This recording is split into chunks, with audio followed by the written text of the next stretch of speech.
Why are there so many hidden ad placements in 2025? It feels like every single movie I watch, I'm either getting ads in the middle of the movie or I'm getting ads during the movie, and Hollywood is manufactured this way to sneak in ads in the most obvious way possible, and they're acting like viewers aren't noticing it. By all means, make your money however you want, from ticket sales, from streaming money, from anything else. Just do not shove ads down my throat in a movie that I was expecting to have a story with, but instead I'm getting IHOP, Oreo, I don't know, Krispy Kreme, or maybe even my Chime card. The global box office numbers for movies was literally at $42 billion back in 2019.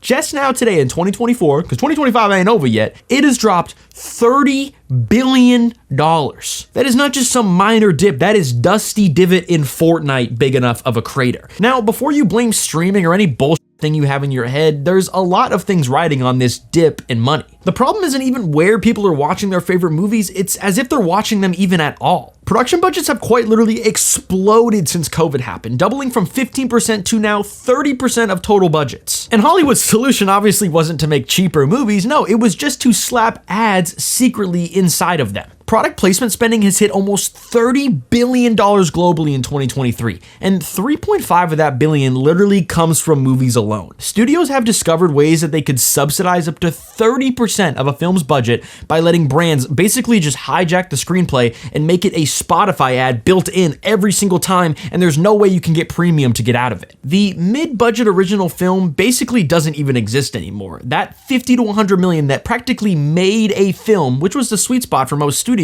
just goes into advertising, and the story then becomes second place. At least the top 15 box office hits of 2024 were franchise installments of just IP adaptations. There was no new thing. Before we just dive into the nightmare fuel that is not knowing how to put an ad in a movie, let's acknowledge some of the great product placements that have actually worked in the last few years. Let's go. This is the gold standard for what it means to place an ad in a movie. E.T. with the Reese's Pieces is literally the best thing ever, but you give me a bag of those Lifesaver gummies, and they're gone. Spielberg simply needed a candy to eat this delicious treat, and so he approached Mars Candy Company about M&Ms, and they just said no. Mars Candy Company, watching back how big of a bag they fucking fumbled because they wanted to keep their brand on point, and then instead of a disgusting alien eating their candy, was gonna be one of the biggest movies ever and one of the best rides to ride at Universal Studios. Sales increased 65% in June of 1982, and the beautiful part, it cost Hershey basically nothing, just free product and permission to use it, obviously. The scene worked because E.T.'s attraction and attention to candy makes perfect sense because he's a scared alien that responds to a brand new stimuli that is sugar, a sweet tasting candy that makes you feel good. It's character-driven storytelling that happens to feature a real product. Nobody watching this scene thinks, oh bro, this is a Reese's Pieces ad. Dude, I've seen Reese's Pieces ads before, and I know this alien is doing an ad. He's not advertising Slap Chop though, he's literally just shoveling candy in his mouth. This is another example of a character having something in his possession that makes him a better character overall. Aviator sunglasses literally jumped 40% in sales within 7 months of Top Gun's 1986 release. Those aviators weren't shoved in your face, they were simply put on. Tom Cruise wore them because fighter pilots wore aviators, so it was authentic for the character to wear something, and they just happened to have Ray-Bans to use them. Same thing happened to the wafers in Risky Business back in 1983. Sales went up from 18,000 pairs per year to over 300,000. And 40 years later, both styles still remain one of Ray-Ban's best-selling sunglasses. There's other examples that I could bring up, like Fast and Furious with Corona. Even though Corona has not paid a single dollar to have an ad placement in Fast and Furious, yet they estimated $15.3 million in free advertising. It was just simple because it was a beer that a lot of people drink, and it fit with the story. When the story serves the product placement instead of the product placement serving the story, you get the best outcome ever. And when you do the opposite, well, you get some of these egregious examples. I could do a whole video about how Madam Web just virtually flopped in every single way, and I'm not even talking about the all-female cast because, let's be real, that was not the main reason. There was a small little ad placement that they did throughout the, entire movie that involved, a secondary soda brand that when you get asked if it's okay at a restaurant, you understand that paying Monopoly money is very much okay as well. Boom, roasted. I'm talking about Pepsi. Pepsi, yes, the soda brand that Kendall Jenner used to fix racism, that Pepsi. Dakota Johnson spends nearly the entire movie holding a Pepsi can, making sure the logo is visible in the front, but nearly never taking a sip. Oh, and the villain throughout the entire movie who is trying to attack them and kill them mysteriously gets killed by a giant Pepsi Cola sign. Yeah.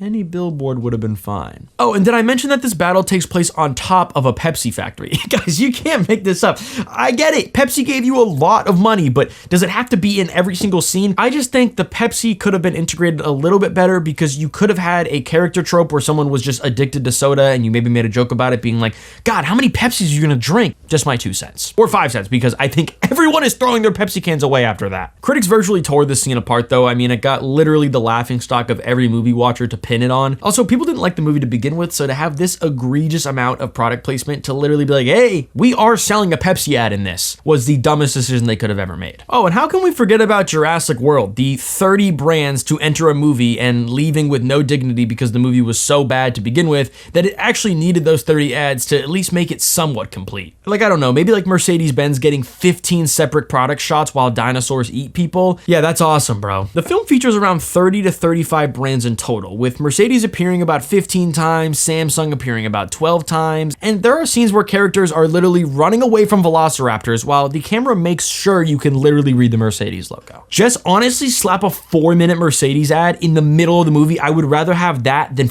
this. The complete ad list from this movie literally reads like a mall directory, and I'm not even joking. Am I gonna get my cell phone repaired while drinking a Pepsi while eating a bowl of Tostitos, and then maybe I'll be a little healthier and get a Jamba Juice, and maybe I'll get drunk and go to Margaritaville, and then I'm so drunk that I can't drive my Jeep, so I go to the Hilton to stay, and then I wake up sober, so I ride my Kawasaki, and then I really want to get new sunglasses because it's bright out, so I go to the Oakley store, but then I really want to propose to my girlfriend, so I go to Pandora and get her a ring, but then we ride off to the sunset on a Harley Davidson motorcycle while we can't really hear much outside because our Beats by Dre noise canceling headphones. Is that what I'm doing? Oh, and maybe we'll build like a Lego set when we get home. Oh, and in Jurassic World Rebirth, the literal newest film, a Snickers wrapper literally sets off the entire events of the movie. They didn't learn their lesson. They were like, hey, we won't put as many ads, but let's put a super obvious ad right in the beginning. And remember, we learned from our mistakes. Don't just put a bunch of ads in a movie. We make the ad integrated into the story. You know what I'm saying? So E.T. ate Reese's Pieces because he's an alien who likes candy. Let's make a Snickers wrapper cause all these dinosaurs to break out. Who the was in your writing room? But how can we forget the Man of Steel, Superman, one of the strongest men ever, get body slammed into a IHOP? So the scene where Superman is in a big fight and then he gets slammed into an IHOP, the story goes a little bit deeper just to really prove that branding IHOP is really great. The bully that Superman saved as a kid then grows up to be an IHOP manager. If you didn't think that the IHOP branding was even better, just know that the person that Superman saved is the manager of that said IHOP. That makes it so much better. I would want more IHOP ads because of that. If it didn't make any sense that the IHOP, when he slams in, you can see the sign, the camera pans just a little bit to perfect the shot to show you, hey, this was an IHOP. Oh, but the marketing just doesn't stop there. The film featured over 100 global marketing partners and generated approximately $160 million in product placement revenue. Budweiser, Nokia phones, Nikon cameras, Sears, destroyed twice, 7-Eleven, destroyed twice, U-Haul, Gillette, Chrysler, and Kenmore all made appearances in the Superman movie. Superman isn't even saving Earth anymore. He's just protecting brand partnerships for making sure they have the best placement throughout the entire film. And if it couldn't get any worse, it just genuinely gets even worse with Transformers 4 with 55 brands and even an entire lawsuit. I'm so sick of this company. Transformers Age of Extinction featured 55 brands. You heard that right, 55 brands, nearly dominating Jurassic World in a big way. Mark Wahlberg literally opens a Bud Light can with an extreme close-up on the logo for zero narrative reasoning. It's just the ad placement. You can already tell that this movie is going to be a run for your money that you paid to see, that you're also going to get advertisements before the movie, during the movie, the end of the movie, and when you leave on your way home, billboards of other ads for other movies. Why can't the cinemas just be a place where we get to enjoy a story that we paid for with ads in the beginning like they've been promising for years? If that is the case, that means every single electronic that has an advertisement could be a Transformer, like an Oreo vending machine. The film also includes 10 Chinese brands, for whatever reason that is. Michael Bay literally turned Transformers, one of the biggest movie series ever with explosions and intense action, to an international advertisement delivery system that everyone understands is an advertisement delivery system and obviously hates Transformers now. When you take the first 4 Transformers movies and combine them of every single ad placement they've had, it racks up to over 200 ad placements across all the films. What even is a movie anymore? Oh, but here's the cherry on top. If you didn't think the ads were getting worse,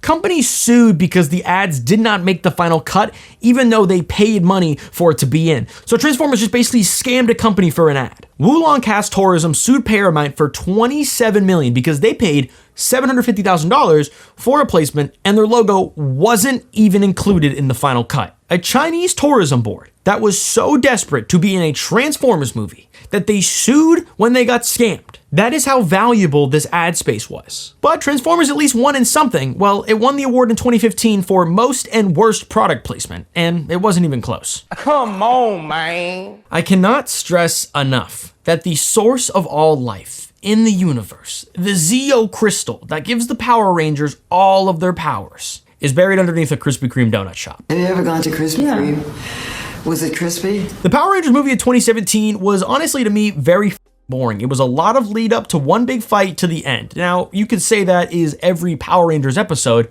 Yeah, I agree. I remember the Power Rangers episodes as a kid being, 17 minutes long, 23 with commercials maybe, but an hour and a half of it makes no sense. The film features 10 scenes with Krispy Kreme mentions or visuals. Rita Repulsa, the main villain in the entire film, eats a donut during the final battle. There's even a conversation where Billy explains the crystal location and Rita literally responds, "The source of life is buried there?" It's a Krispy Kreme.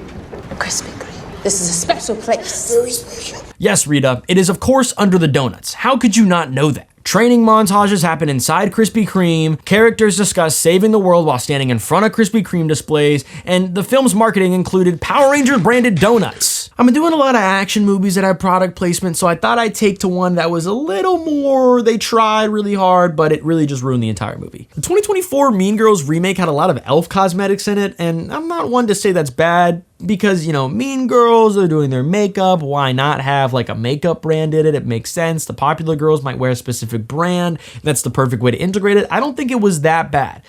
Until Renee Rapp, who played Regina George in this, drops a Glow Reviver lip oil into the sink, and Katie rattles off the exact product name as if she's supposed to remember that it's not just lip oil, it's Elf Cosmetics O Face Satin Lipstick. Why not just say you dropped my lip oil? But the product placement for the character did not make any sense because Regina George, the person who is rich and wealthy and defined by being this luxurious person of status, was caught using one of the cheapest makeup brands in the entire industry. Yeah, the one you can find at drugstores and Walgreens and the cheaper end of Target. Don't ask me how I know all this. It really just broke up the character and shattered the immersive experience of that Mean Girls energy because of using a such cheap thing. They tried to integrate the generic product, makeup, brands, and girls who were doing makeup, but they got the wrong one. Why not use an expensive luxury brand? But a lot of these examples I'm giving are also new age and kind of mid to new age, and a lot of people are probably thinking like, bro, back in the day, movies got it right back in the day. Like the early examples that you were given, dude, most movies did that. No, they f***ing didn't. iRobot in 2004 had a Converse ad that you would believe happened. Will Smith opens a box and the camera zooms into the literal Converse logo. This scene solely exists to sell sneakers. That's right, I said solely. I made a sneaker pun. Don't tie me up. Don't get your laces in a bunch. But no, seriously, a movie in 2035 you would think would have maybe slightly more futuristic sneakers. I mean, hey,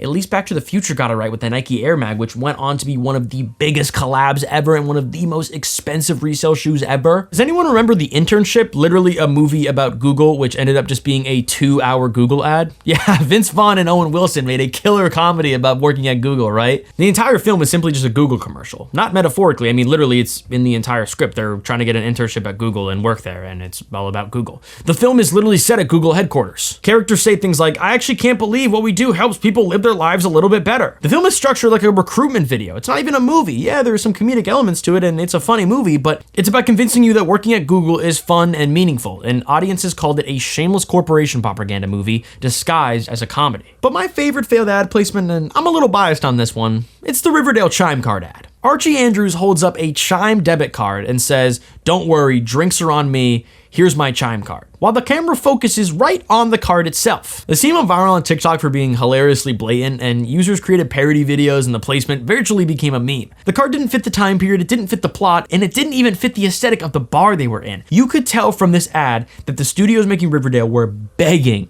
for money. It's one of my favorites because it's one of the most obvious product placements that was done unintentionally but intentionally, and it reminds me of one of the most infamous ones in Wayne's World. I like the Wayne's World one so much because it was just so obvious that they were doing product placement, but they actually made money off the product placement. They weren't actually making fun of it, they were doing it for real, but decided to do it in a way that made it funny and tied it into a video in this meta-analysis way. There's actual science behind why these placements backfire so spectacularly, and it's called persuasion knowledge activation. And it's basically your brain's bullshit detector going off. When product placement just becomes so obvious, your critical thinking obviously engages, and you stop absorbing the story and the characters and everything going on, and you start evaluating all the messaging that's going on. There's a product placement, oh my god, what am I watching? It's like a narrative, but then it transports me into an ad, and then I back into narration. Like, how do I separate the two when I'm focused on one thing and it takes me out and puts me in another? That hypnotic state when you're lost in a story and everything feels great, once you notice the ad, you feel like you're no longer watching a movie, but you're watching a commercial. We end up not liking the movie because we didn't absorb so much of the information, and it honestly makes the experience a lot worse, and studios think it's a minor thing, but it's really a big deal. Product placement isn't just annoying when you're watching your favorite film, it's a symptom of a dying industry. Hollywood virtually sold its soul for $3.5 billion. Turns out, that wasn't enough.